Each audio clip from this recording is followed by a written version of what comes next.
say your name and tell us a little about you. Okay. And how you got into filmmaking. Yeah. My name is Calvin Dwight Harris. Was born in the Bahamas, 1970. Graduated from Government High School, 1986, and left Lafayette University at the time to study engineering. Finished my degree in the mid-90s, 1994, and moved from the University of Idaho to Denver, Colorado, where I settled down there with my family. I have 2 daughters, and worked as an engineer until September. Actually, it was February of 2002, after September 11th. At that point, our division closed. A lot of companies, unfortunately, were forced to downsize during the economic times at that point, and we were one of them. So our company folded, and I got into filmmaking just kind of accidentally, dabbling in the world of video editing, doing video transfers, photo transfers, that kind of thing. And so as I was getting more into that type of work, I decided to take a leap of faith and jump into some filmmaking, doing a documentary film at the time. And we learned a lot from that film and did a couple other short films to kind of improve our skill set. And then through the years, I started developing the idea that we're currently working on now, which is the Celine Pinland story. In 2004, I first read the book, Pinland, written by Michael Creighton from Canada. And that book was very inspirational in getting me started with the story, and it gave us some outlines that we could work with. And as I researched more and more, my story developed into a different type of film from what he wrote. But, you know, the core elements were still there. So we definitely went forward with the idea that we could have a feature film written about Celine, which we wrote back in 2007, 2008, called Black Moses. And that's registered in Los Angeles right now. That's a feature-length film. We're still trying to seek funding for that. But in the meantime, I decided to tackle the documentary film. I felt it was something that was in my grasp that I can shoot on my own. So I got a team together, flew here to the Bahamas in 2008, in June of 2008, and we ended up in the process getting 13 persons to come on board for interviews, and we got several in the U.S. as well. So the story evolved over the years and became more of a foreign policy film that dealt with the life of Celine Pinland. We also took a look at things in the film like independence, majority rule, civil rights, how Celine met Lady Pinland, his academic years at the University of London, how he joined the PLP. So we do give some historical point of views in the film. His eventual loss to Mr. Ingram, of course, brought on with Hubert Ingram, and retirement, death, burial. But in the middle of the film, and throughout the film, we discuss his most challenging years, which were the controversial years in the 1980s, where he definitely faced a lot of challenges with being accused of corruption and being associated with drug dealers and drug smuggling and so forth. The 1984 Commission of Inquiry, of course, came out of those controversial years, and we wanted to explain that toughest time in Bahamian history.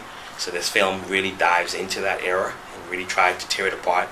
And so we give you 6 mini movies of 6 men we felt that were connected to Celine at the time that definitely had an impact in the world in the 1980s, and how they all correlated and how they all kind of fused together during that most difficult time, not only in our country, in the world really, because the drug trade really took the world by storm in the early 80s. So I think the film does a good job of attacking that area aggressively and really explaining the most toughest time in our country's history. Okay, so it's pretty comprehensive historical view of Celine.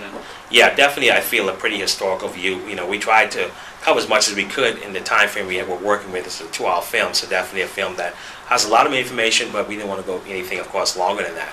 But we did, again, I think, cover the most important part of his historical run, 5 consecutive terms as Prime Minister for the Bahamas. And we also, again, looked at the toughest time he endured as well. So we looked at the good and bad.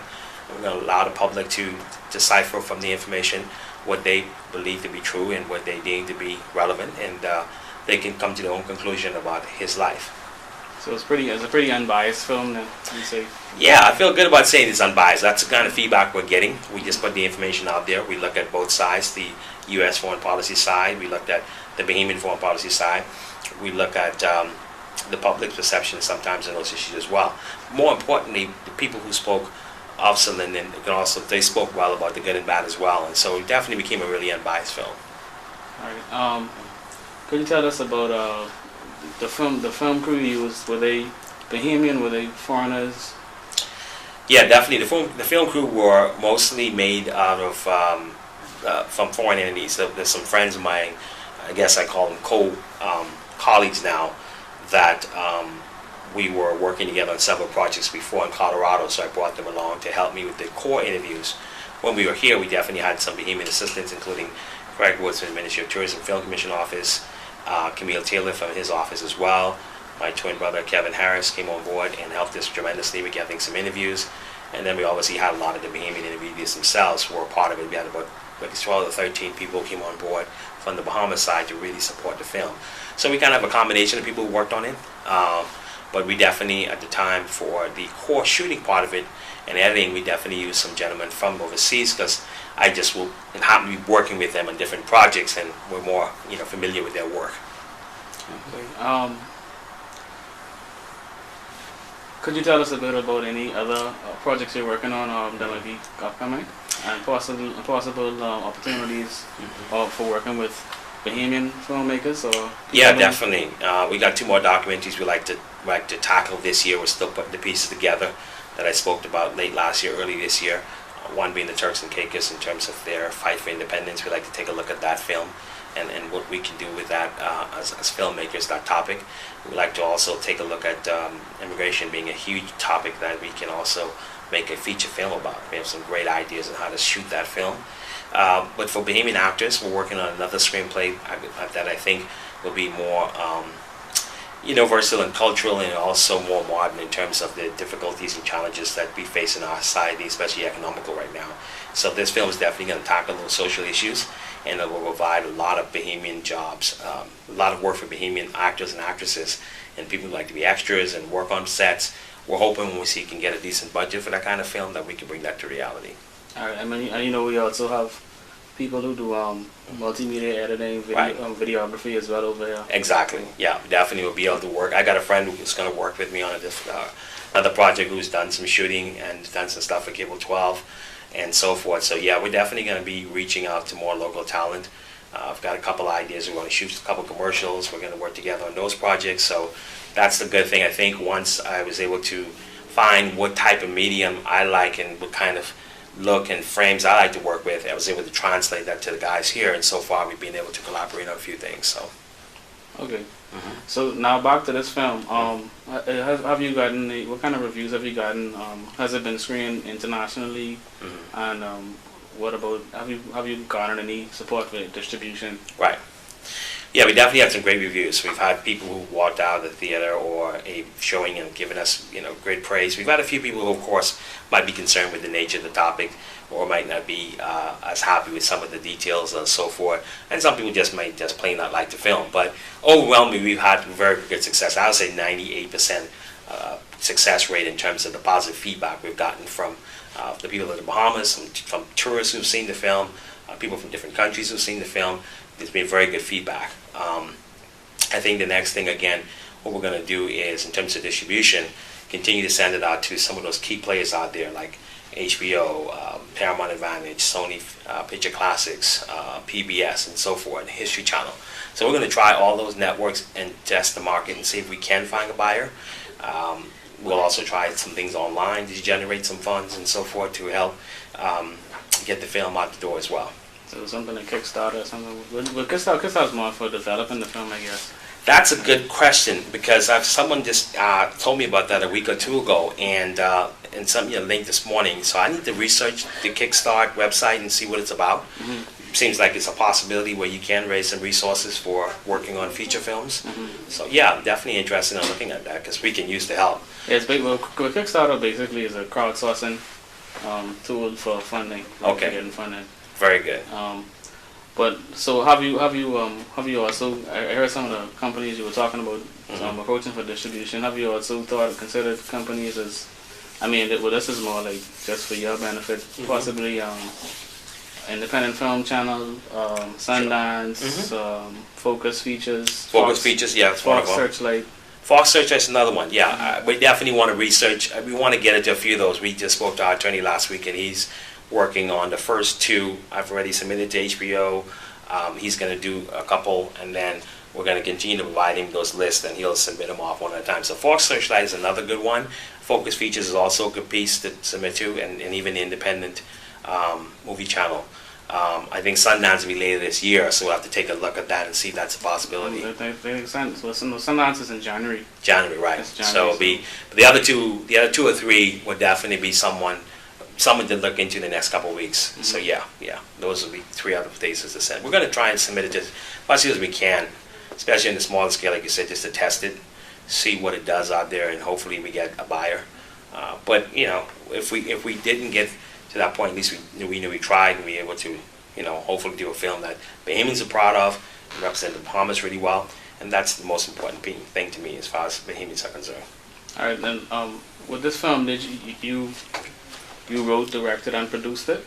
Yeah, essentially yes. Wrote it, directed it, and produced it. Yeah, definitely.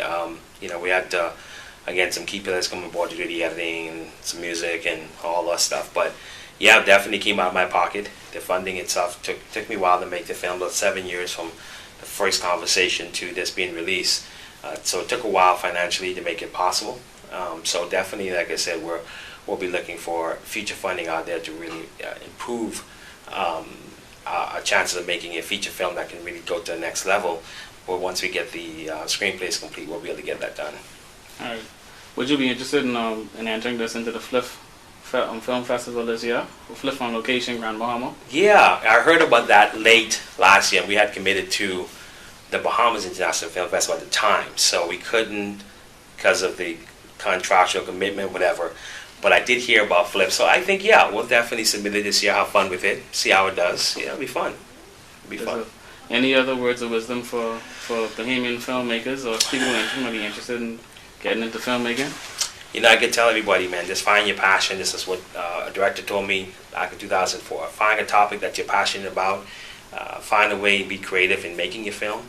There's obviously different ways you can create the film. If you have to tap into family and friend members to build some resources, to buy your first camera or your first editing suite or your first Mac, do it. Somehow find a way to make it happen, because being creative is definitely, we need to create more creativity especially in our country as well. We need to create more of those kind of film looks that I think represent the Bahamas. So it'll be great to get a lot of the young people involved in making films and get them the right tools to how to make a successful film.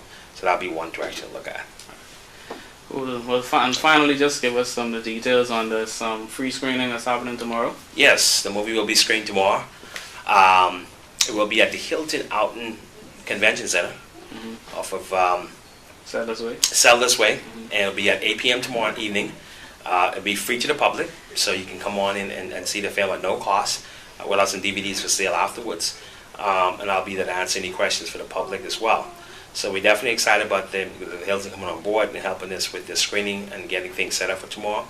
We're hoping a lot of Bahamians do come out to see it, whether locals or foreigners. If anybody who is in town want to come see it at no cost, please come by and take a look at the film. I'm excited to get some feedback from Freeport about the film itself, and hopefully we can again be able to answer any questions they may have. All right. And by the way, tomorrow is Thursday, April 12th. Tomorrow is tomorrow is Thursday, April 12th. Yes, that's correct. So we hope to see you guys out there tomorrow. All right. Thank you. Yeah, thank you. I forgot to.